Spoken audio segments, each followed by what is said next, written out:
Hi, this is Mark News from Plant Talk Radio. Thanks for subscribing and listening to our podcast, Your Gardening Questions from Plant Talk Radio. If you have a gardening question you'd like our host Fred Howard to answer, send him an email. The email address is fred@planttalkradio.com. Now for today's question. We had a question come in this week at planttalkradio.com. It came in from Henry, and he says, I'm starting to get a heavy moss coverage under my oak trees. How do I get rid of that? Commonly in the shade, you're going to have things that grow that that don't like the sun, and moss is one of those kind of plants. And if you got so much shade that grass really has a hard time growing, in other words, you're getting less than maybe a couple hours of sunlight in that area during the day, so it virtually gets no sunlight, then moss is going to grow there. You can decide, well, maybe I'll just have a moss lawn in those areas since that's what's growing.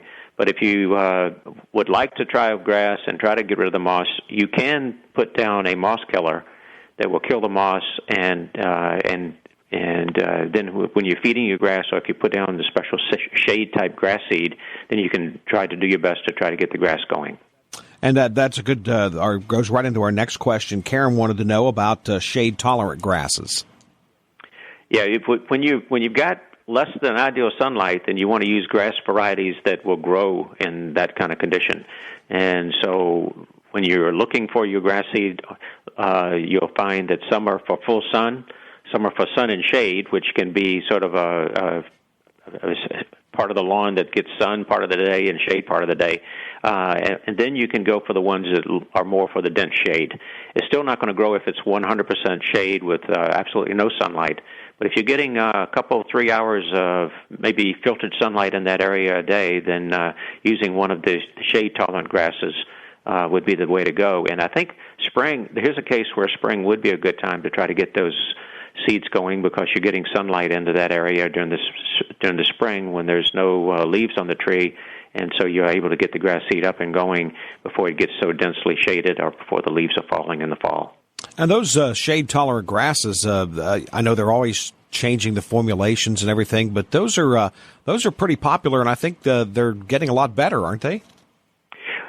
Yeah, all of the grass varieties that we have today are better than they were 10, 20 years ago, and you're using a blend, and so the blend is going to be constantly changed as it improves with the new grass varieties that are being developed by the plant breeders. So you're absolutely correct.